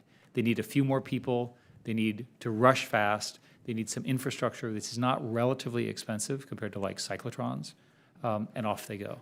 That's the American model of creativity, and it's extraordinarily valuable. 17 of the top 20 universities, research universities in the world are Americans today. Right. This is a crown jewel of our country. Okay. You brought up the financial piece, and that was my second part of the question. How can we use these partnerships to overcome some of these financial barriers? I mean, any thoughts or suggestions? And anybody on the panel can answer that also. Well, in general, the government is complicated to spend and partner money with, right, for many, many reasons. And I think having relatively simple ways for light partnerships where people say, look, we're going to work together on this, where it's clear where the intellectual property goes, is probably a simplification that would be helpful. Any thoughts? I think supporting infrastructure, which sometimes is costly, it's not as costly as what Dr. Schmidt mentioned in some cases, but that would be one area. I think collaboration with the national laboratories too is key in this space. We have also another piece of this research ecosystem, a lot of work that's being done at the national laboratories, both for national security, national defense, but also for other areas, and collaborating with universities and companies there is important. In order to create disruptive innovation, sometimes what we really need is consistency in funding and clarity in regulations. A lot of times, if we have that, then we can let the imagination of the researchers and so on go. So as much as it is extremely important to have the funding for the basic research, I think a lot of times it is in the policy domain that I think we can use a lot of help. Okay, thank you. Dr. Souvaine. Just to go back to your question about NSF and partnering with industry, one recent highlight is that the SCIES Directorate and the Social Behavioral and Economic Sciences Directorate are partnering with Amazon jointly to support research that's focused on fairness in AI, with the goal of contributing to trustworthy AI systems that are readily accepted and deployed to tackle grand challenges facing society.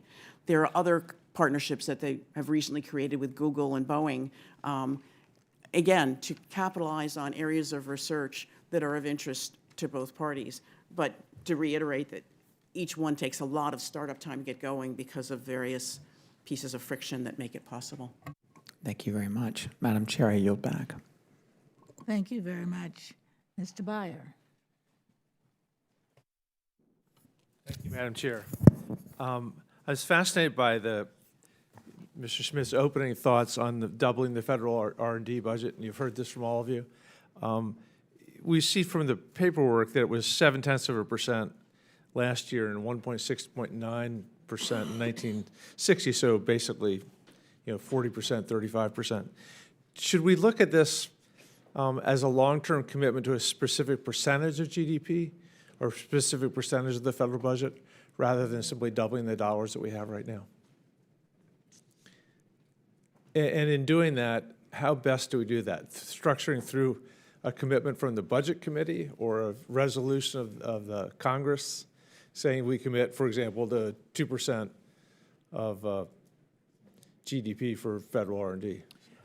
These things are ultimately a consensus at the national level.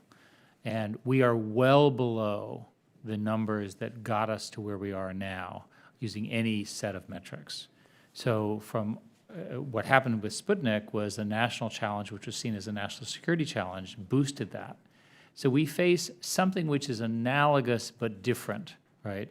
The challenge of a globally focused competitor in China And if that's the necessary reasoning to get us back onto a 2% number, I'm supportive of it. Let me, my friend Mr. Caston talked very well about the impact of not having a sensible immigration policy on the stay rates and the number of people applying. For years, politicians from both parties have talked about the Staple Act, that when you get a higher degree, we staple the green card to it. It never seems to go anywhere. Maybe Dr. Souvaine, do you have any insight on why we don't make progress on this? I don't know, but I certainly would like to. I think that we have extremely talented people who come and complete degrees here and want to stay, and it would be great to make the pathways smoother for them to do so and to contribute to our society. Great. Dr. Schmidt? So I've spent more than 2 decades in Congress talking about this particular issue, and what my friends on both sides say is that this is an important issue, but it gets caught up in other and broader political issues. So I would encourage you all to think about these are a relatively small number of very specialized skills. They're tied to national security and the strength of our nation. Anything that we can do to, for the purposes of this issue, to address it as it's in our interest for national security, it causes America to grow fast, to create companies and so forth, I think would be helpful. My friend Dr. Foster talked about how if China had the same patent protection as Huawei, Cisco would own Huawei. And yet, Dr. Schmidt, you talked about the dilemma, the absolute necessity for us to develop our own 5G competitor. I'm sure the private sector folks, the Verizons, et cetera, are doing that right now. But how best do we as a federal government stimulate and make plausible a global competitor to Huawei? The reason this is so important is that in 3G, the Europeans led. And through American ingenuity, we became the leaders through our telco leadership in 4G LTE. As a result, much of the infrastructure was American-made, the chips were American-made, the software was American-made, and we benefited enormously from early applications on that. So a whole bunch of my friends and myself feel very strongly that we need a national program around 5G, which enables the telcos to get the bandwidth that they need. There's plenty of financing if these things work out, and most of it's related to access to the right bandwidth. Good. Dr. Souvaine, did you have anything to add? I think that the most recent Science and Engineering Indicators report has a lot of information about patenting. And one of the questions I find myself asking myself as I look at it is the question about patenting in the U.S. and patenting in the other countries. And I have a feeling that sometimes we patent things in the U.S. and we don't patent things in the other countries, and that is leads to some of the problems that we get into. And I think that a longer look at patenting worldwide would be a good thing for us to do at some point.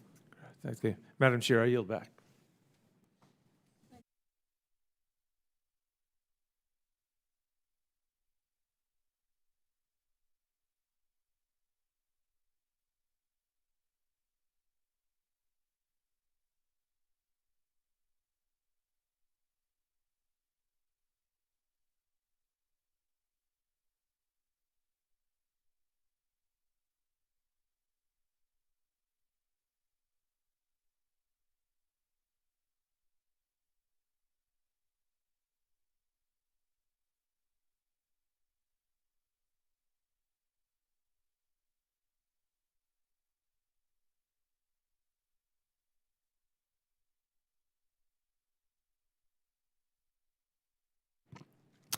As Americans, we should all be proud, in my opinion, of the DOE's incredible accomplishments.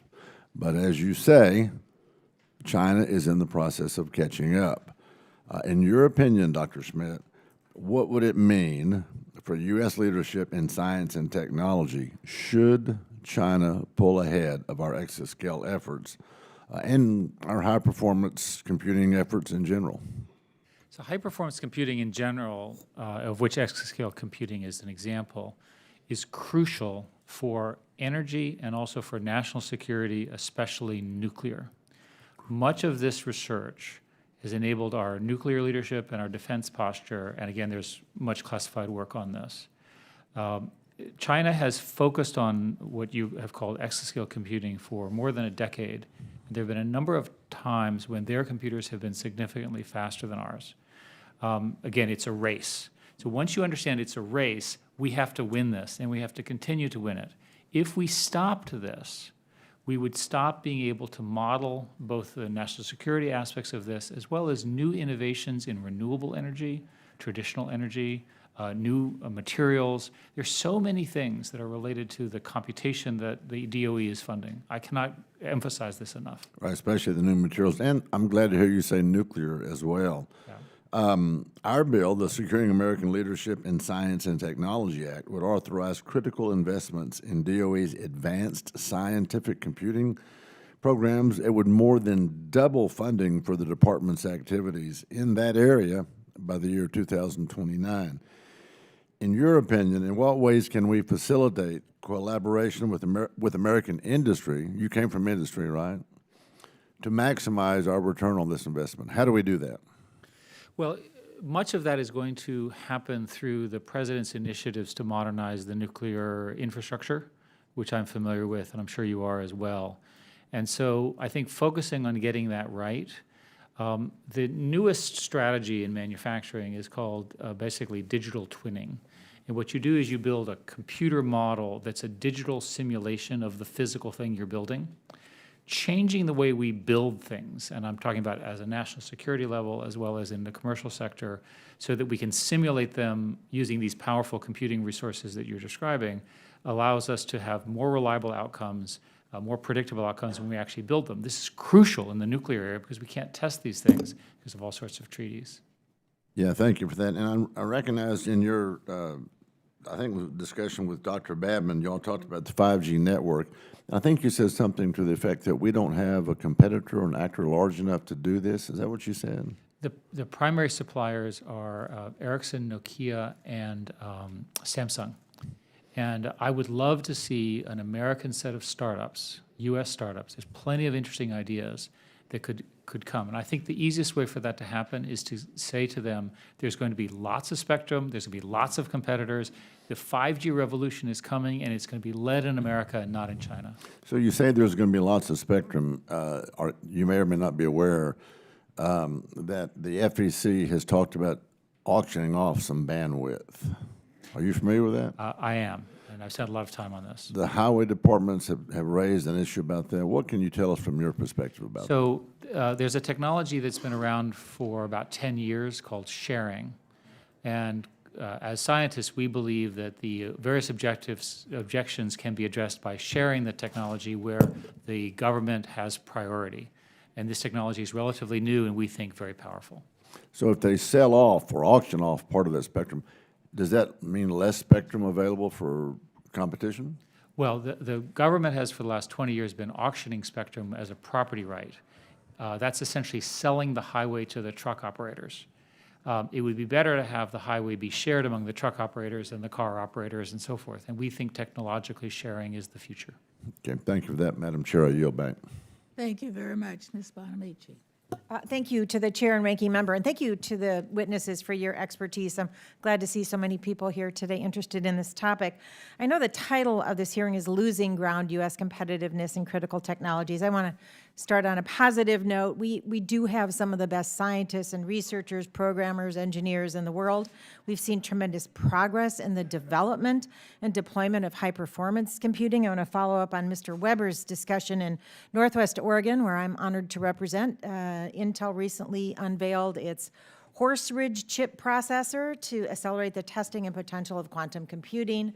These kinds of technological advancements can be used for energy exploration, predicting climate and weather, predictive and preventive medicine, emergency response, and more. Last Congress, we passed the National Quantum Initiative Act to strengthen research and development into quantum computing and maintain U.S. leadership. The bill established a National Quantum Initiative Advisory Committee to advise the work on this committee These investments are needed to meet increasing demands and emerging technological changes, but as the witnesses demonstrated in their testimony today, we still have more work to do, especially to keep pace with our international competitors. Dr. Schmidt, in your testimony, you noted that China has almost twice as many supercomputers as the United States. You suggested there's need to recalibrate areas of competition and cooperation. So what federal policies would be needed, but also are there additional policy provisions that this committee should consider now that the National Quantum Initiative Act has been passed and enacted? So first place, the National Quantum Initiative is a fantastic piece of work on your part and is very, very helpful. It's going to need more. It's going to need more money, more focus, and so forth as it develops, but these things develop at a certain level. I think in general, I would simply refer to the testimony of all three of us that as a policy level, it's more resources, more flexibility, more focus on the basic research side, consistent with national security, understanding that urgency is important. I think my personal view is that the formula works really well, and I just want it to happen faster. And as the students come out and the faculty members come out and the ideas come out, the brilliance of the American innovation model in terms of creating companies will be competitive. And if I can just hammer on the Chinese thing, the Chinese have a system called 996. They work from 9 in the morning to 9 at night, 6 days a week, right? That's what we're dealing with. Right. We need to be on that footing. Appreciate that. Dr. Souvaine, your testimony highlighted the need for a federal strategy for basic research investments that considers national needs and competitive opportunities and lays the groundwork for future discoveries. So the committee is also well aware that federal support for science research and development has remained relatively flat since 2000. So what level of federal investment would be needed in our research facilities and infrastructure? And beyond increasing federal investments, what should our federal strategy on basic research include? It's tricky saying what an exact level would be, and certainly one of the congresspeople cited the range that we've gone to from back in the 1960s between 1.6 and 1.9% of the GDP was being spent on research and development, and now it's more like 0.6 or 0.7 in terms of the federal R&D spending. The NSB does not have a position on a specific dollar amount for R&D spending. What we can say is we can also look and say that the total R&D spending in the country is at a historic high of 2.8% because the business sector has stepped up and is investing a lot more in R&D. At the same time, we need to realize that when the business sector does that, there's a different kind of R&D in general that's being supported than what the federal government can do. Right, and I just want to call out that what seems to be a bipartisan agreement that we need more funding, which is helpful. Right. I want to try to squeeze in one more question here, or comment. I want to align myself with the comments of my colleagues who talked about the importance of immigration reform, and I know that looking at the workforce in Northwest Oregon, but I also want to talk about the importance of growing our own talent here. And Dr. Schmidt, you talked about talent development, including K-12. Dr. Abdallah, you had that wonderful Martin Luther King Jr. quote about the purpose of education to teach one to think intensively and to think critically. That's really important. Dr. Souvaine, you had a comment as well about creativity, problem solving. I serve on the Education and Labor Committee, and I know and have worked for and advocated for well-rounded education K-12. Dr. Abdullah, you said civics and humanities. I'm the founder and co-chair of the STEAM caucus to integrate the arts. Arts education helps boost creativity. It helps people develop innovative, creative, problem-solving minds. And we found that students who participate in the arts are more likely to participate in things like math and science fairs, for example. So that's just my call out to, as we talk about these issues and developing our own talent here, the arts are not a frill. They actually help people to learn, the brain researchers there to learn creatively and critically. So, and other countries are beginning to be ahead of us in that. I just wanted to make that point. I'm out of time, but we can follow up at another time. Thank you, and I yield back. Thank you very much, Mr. Gonzalez. Thank you, Madam Chair and Ranking Member Lucas for holding this very important hearing. Thank you to our panel today. Dr. Schmidt is a GSB grad. It's nice to see you here. I didn't have the pleasure of having you in class, but very good to see you here. I want to start on the talent side. So I've run a startup before in Silicon Valley, trying to find talent and the talent shortage and competing with an Alphabet as a little itty-bitty startup and trying to compete with all that can be offered is very challenging, and it shows you just the scope of the problem. And so I want to echo a lot of the comments around visa reform in particular. I think there is kind of two ways to look at it. There's the homegrown talent piece, which we all agree we need to invest even more dollars in STEM. There seems to be bipartisan support for that, so chop, chop, let's go. And then the second piece, which I just think is insane, which is we train people, we bring them in, we give them access to our research universities, we spend all kinds of money training them, and then we throw them out of the country, which I just think is nuts. I don't know how you survive no business would survive that way if that's how they operated. I don't know why we think that's a good practice here. But it's not. And so I want to start with Dr. Schmidt with this question. Put your business hat back on for a second. When you're dealing with these shortages, what decisions would you make as a company with respect to where to locate talent and hires, given the tightness of the labor market here? So the good news is that the system that we're talking about in the United States is responding to what's going on. Computer science has become the #1 major in most of the leading undergraduate universities, which is a shock to me, because when I went to college, it didn't exist. The graduate programs around AI have thousands of applications. These are within the universities for 50 slots or 100 slots. So we know that the engine is producing the labor, right? And that's a great American story. Right. Furthermore, there's plenty of money for AI-based startups to hire these people, even at inflated salaries. So I think the system is gearing up for success. Great to hear. And then staying with you, you talked about how the AI, machine learning race is a global one, totally agree. I've been of the perspective for a while, we need a multidisciplinary approach and standard setting as we deal with some interesting ethical dilemmas and tech dilemmas and things like that. Structurally, how would you go about solving sort of the standard setting challenge to make sure that as these technologies develop, a China, for example, is playing by a set of rules that are informed by sort of Western liberal democracies, if you will? I doubt China is going to want to follow our rules about surveillance and privacy and so forth. Yeah. There are probably areas where we can collaborate in standards. The most obvious one is AI safety. Let's imagine that an AI system begins to do something that is not expected. That's not in anyone's interest. And so having a discussion about that, especially in a military context, is probably very important.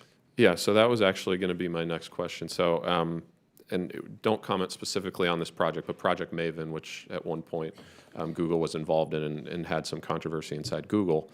Palantir may or may not be doing it, if you listen to their CEO's comments.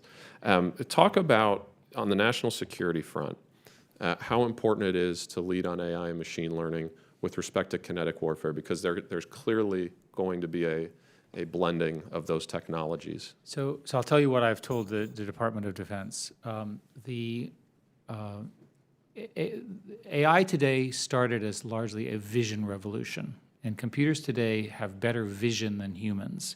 They see deeper, they see more accurately, they don't make those mistakes. So most of the initial use of AI is going to be in vision related, which is why in the commercial sector, the biggest impact will be in healthcare. And we'll revolutionize healthcare, which is an amazing story. In the military, much of the military in peacetime is spending its time watching things, intelligence and so forth and so on. And you have expertly trained soldiers, airmen and so forth, who are sitting there watching screens all day, bored as they could possibly be. We can fix that. Yeah. And you know, I think one of the challenges, or I guess one thing I want to encourage the body on is if we stop, right, if we just say, hey, we are not going to do the Project Mavens of the world, surely China will. And if we cede the ground on that type of technology, I think we're putting our national security at risk, and I think that's something we all agree we shouldn't be doing. So with that, I yield back. Thank you very much. Mr. Perlmutter. Thank you, Madam Chair. Thank you to our panelists. Dr. Schmidt, I don't know if you remember, a number of years you came and spoke to some of us in the Library of Congress.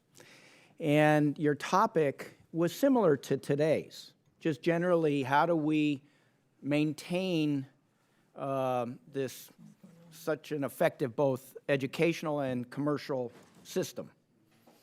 And so over the last 10, 12 years, and you've used the racing and the running metaphor, I mean, have we been losing ground or falling behind in the race faster and faster, or how would you describe it? Because when we talk about a race, there's usually a finish line. Okay, but this one, we keep running, Japanese come in, or the Russians come in, the Chinese are drafting us and circling around us.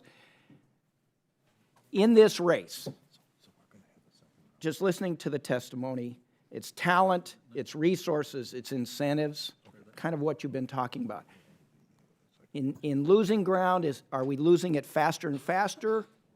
And in the talent, resources, incentives kind of categories, what best can we do to get back and pass these guys back up? So if you look at the last 50 years, America has faced many challenges that have had a technological basis, and we've overcome them in this formula that you described. And I think we should be incredibly proud of that. It's a strength of our country that, it got me to where I am, it got all of us to where we are. So the question now is, you face a new competitor in the form of a large competitor operating in a different way, right, that's moving quickly and has publicly stated their objectives. Well, how does America face that? We don't cower. We don't sit there and say, oh, that's okay.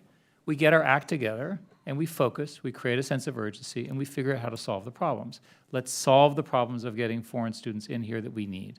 Let's solve the problems around 5G. Let's solve the problems around getting the federal government to have the technology people that they need. They need these people. The military needs these people. Let's have them work together. There's all sorts of good technological solutions that we can invent together using this. Okay, thank you. Dr. Abdullah, any comments? I agree completely. I want to add something about solving the talent problems, solving the talent problem, for example. So at Georgia Tech, about maybe 7, 8 years ago, we were asked to see if we can deliver a quality master's degree in computing at a scale. And initially, the conventional wisdom was you cannot do that. Today, I'm proud to say that we actually have 10,000 students who are getting a degree from Georgia Tech in master's in computing for $7,000 or less, a lot less. So wow. There are solutions. There are creative solutions. This, by the way, did not come from within Georgia Tech. It came from someone outside of Georgia Tech who came and shopped it around. But today, we're able to serve or educate about 8 to 9% of master's students. So there are these ideas that are emerging from different places, and I think, my hope is that we can connect the ideas together, connect the resources together, and facilitate both the flow of policy, funding, and resources, because some of these solutions may be solved better at a small company, some of these problems at a small company versus a large company, at a national lab, or across the world with one of our allies in Europe or elsewhere. Thank you. Dr. Souvaine. Actually, I wanted to mention a program at Georgia Tech at a younger age where there's a middle school program which is doing a wonderful job at exciting middle schoolers to go into STEM. And again, if that could be scaled also, I'd love to see us be able to more quickly share best practices and have them infect the rest of the country, view it like a virus.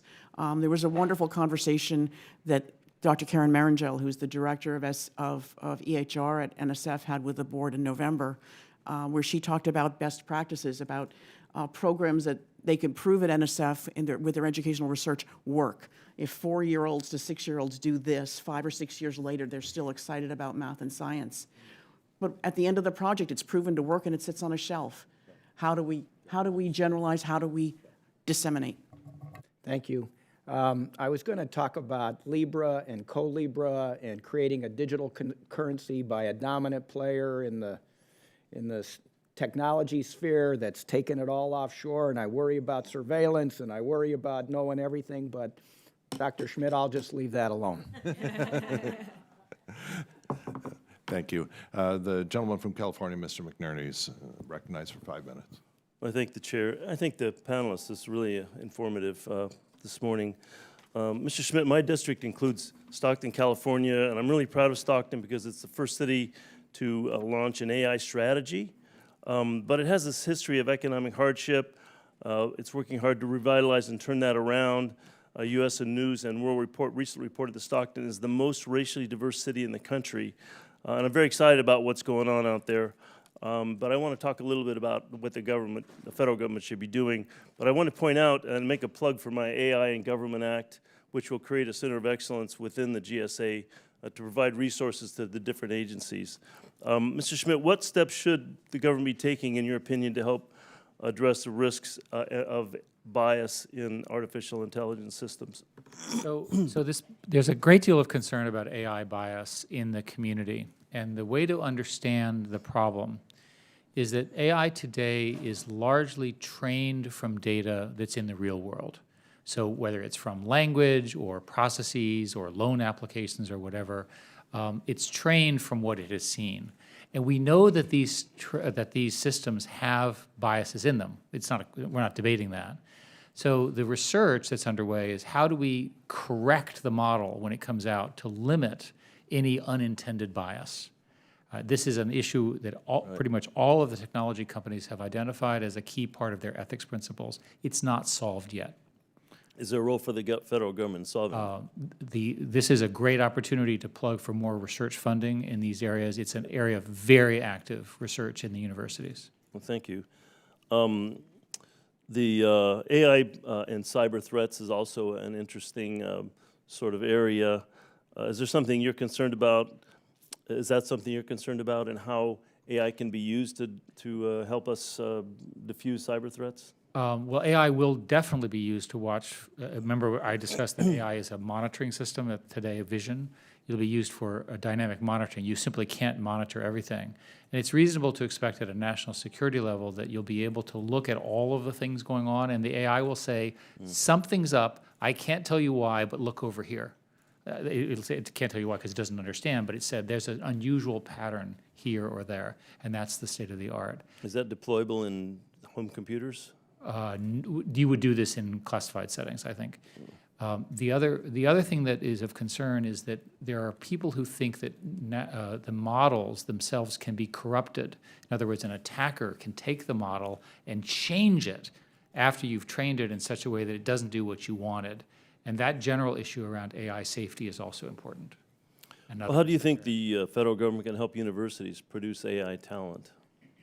Again, I think the universities are fantastic in what they do. They need more funding, more infrastructure along the lines of what everyone has said. Well, thank you. Dr. Souvaine, I really appreciate your comment that it can no longer be socially acceptable to be bad at math, but how do we change that? I mean, how do we attack that? Or anyone on the panel that has an answer to that? It's really complicated because education is done all over the country in local school districts. I mean, there's so many levels there's local government, there's state government, there's the federal government, there's the schools, there's the training of teachers. It's a huge network of educational systems. And yet, I was so excited by what I referred to Karen Marangel's presentation at the November board meeting, where they could present actual programs that have done longitudinal studies and show that if 4-year-olds to 6-year-olds do X, then when they're older, they're doing Y, that they're progressing in their understanding. We need to expand our whole understanding. You know, I think that when I go someplace and someone says I was great at math till 7th grade and then I hit the ceiling, there is a sense that there's a ceiling. And yet people learn this way or that way or the other way. They learn all sorts of different ways. And we have to view it as our charge to empower every citizen to have what they need. And every citizen needs to read and write, and every citizen needs to be comfortable thinking mathematically or computationally. And we can do that. I had a degree, anecdotally, I had a degree in both math and English, and I taught 10th grade math and 10th grade English at the same time in a high school.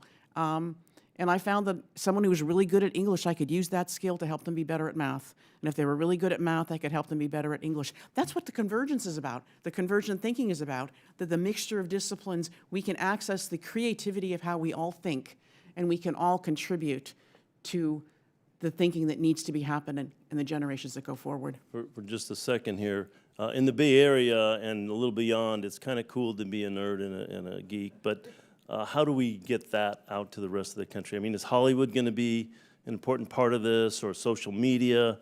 And if the chairman will indulge me, I'll let Mr. Schmidt take a shot at this. I think Big Bang Theory has certainly helped, and television and media matter a lot. As you know, a lot of people are now using the Khan Academy software, which has a very large mathematical component to supplement their learning.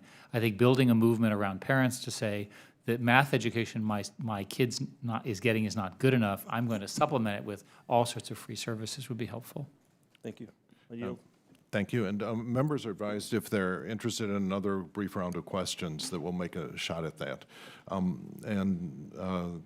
Representative Lamb from Pennsylvania is now recognized. Thank you, Mr. Chairman. Dr. Souvaine, just to kind of follow a little bit further down that same trajectory, I think the point about middle school and high school, extremely important. Also, very challenging for us from the federal level, and there are those that know more than me about it, but we've seen a little bit of a flatness in educational attainment and testing in those levels over time.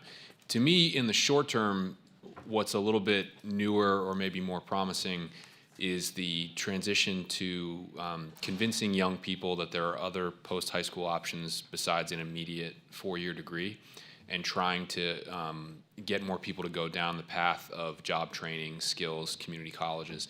And so just having listened to and seen your testimony, what specific institutions do you think are best to steer people toward? You mentioned community colleges specifically. Would you say they are the best? Have you seen apprenticeship programs or other models? Just kind of quickly, what are the actual places where it's being done well? We published a report last year on the skilled technical workforce, and we did that after a series of listening sessions.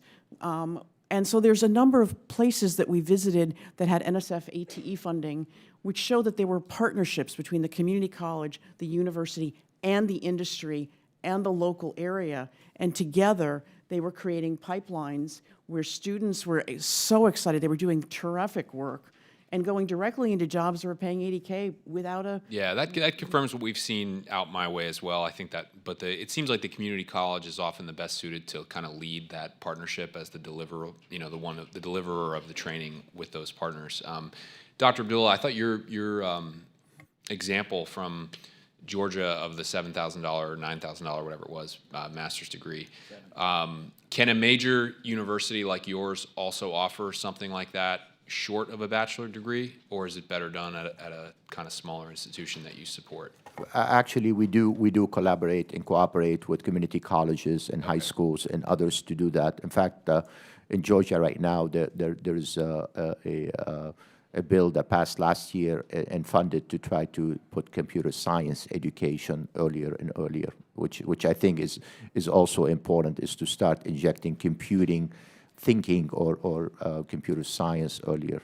Great, thank you. Last question, Dr. Schmidt. I think you've addressed pieces of this. I apologize if I missed some of it, but often when we talk about the comparison with China, we talk about kind of overall dollar amounts. But my sense is, from what you and others have said, is there's also a qualitative difference about how we do the R&D here versus there, and the ecosystem we have, how we spend the money that we invest. Is there kind of a short way of explaining that? What's different about just the way we do it here and the culture we set up versus how it's being done over there? Well, 10 years ago, people were of the opinion that China would not get to this point. There was a sort of American, if I may say, arrogance that somehow we're better than them because of our model. And it looks to me like their model is different. So theirs is heavily government funded around the programs that I identified in my testimony, which include AI, 5G, finance, and so forth, all areas of critical infrastructure for America as well. But they do it pretty much top down. It's much more structured, and there's much less, shall we say, individual freedom in pursuit of activities. However, the product is very good. and very much a number 2 today, on its way to being number 1 in some areas. The American model can be understood as much more messy, right? It's much more many different, it's a partnership and so forth. But as Dr. Souvaine said, the model that has worked well for America has been these local collaborations where the government and the local people are solving some problem, in this case, STEM education.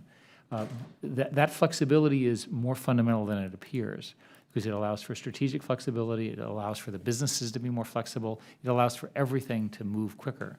The Chinese advantage is that they have access to very inexpensive capital from the government, and they also have a culture of Chinese entrepreneurialism and wealth creation that's historic. And so that has driven this enormous internet phenomena inside of China, which is an issue in terms of their own internal politics, but is never less impressive. Thank you very much, Mr. Chair. I yield back. Thank you. And I will now recognize myself 5 minutes for, I believe, the last set of questions here. You know, we have been struggling with the immigration problem for, you know, more than a decade. And there was an interesting thing that happened last year where the U.S. House passed with a large bipartisan margin something called the Ags Job Act, which was essentially comprehensive immigration reform for agricultural workers and their families. And so we had a large number of Democrats and Republicans vote for this, something that in previous years they would have called amnesty. And so the question that I have is whether there may be a pathway to comprehensive immigration reform that is sector by sector. Along those lines, I introduced last year the Keep STEM Talent Act. That is a rifle shot at the high skill thing. It simply provides permanent resident status to international students who completed advanced STEM degrees at U.S. educational institutions and are interested in continuing research. And so I just wanted to highlight that because, you know, we've struggled and failed with comprehensive immigration reform, but I was startled to see the broad support for a single sector approach in this. And I think there may be a possibility in the tech sector as well because of the bipartisan support for that.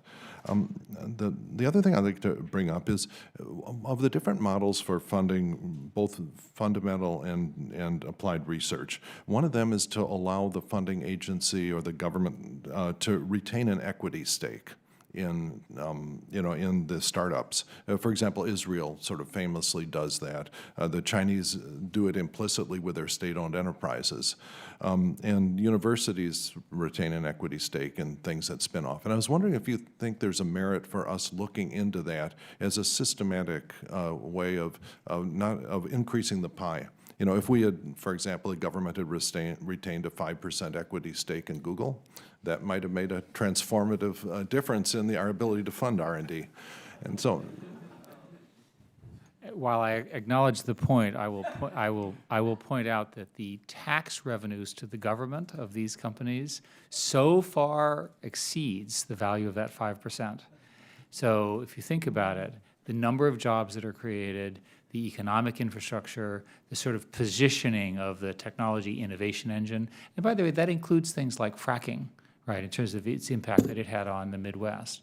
Over and over again, the early money, which is seen as a sort of gift, can be better understood as an investment for 5 or 10 or 15 years from now for huge wealth creation for the nation, which the country does get in the form of its tax revenues. Mm-hmm. Yeah, Dr. Sylvain.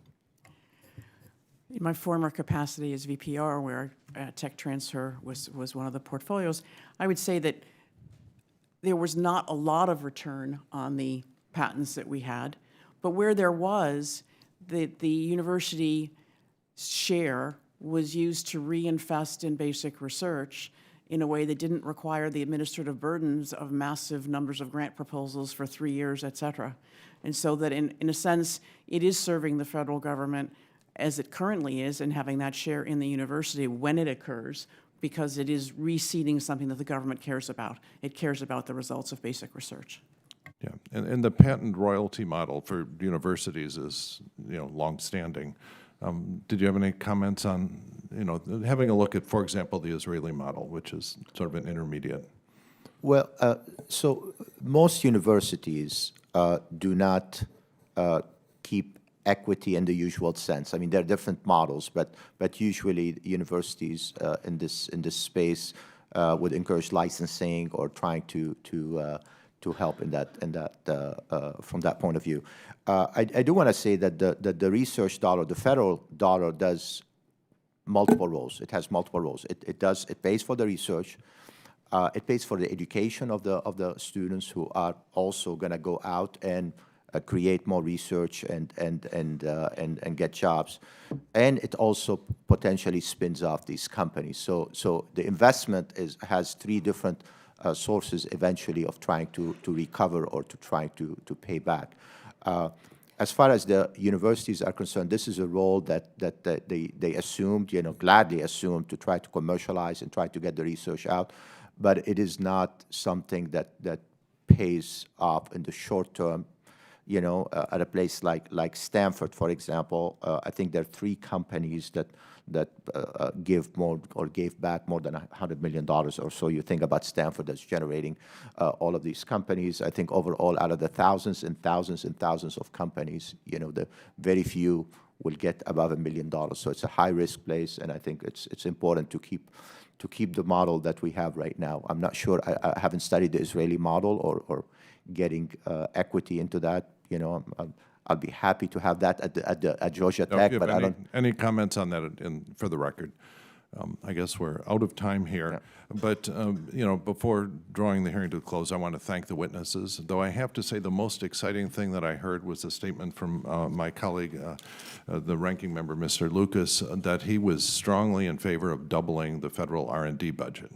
And so that's got to be the most exciting thing that we've seen here. And so the record will remain open for 2 weeks for additional statements by the members and for any additional questions the committee may ask of the witnesses.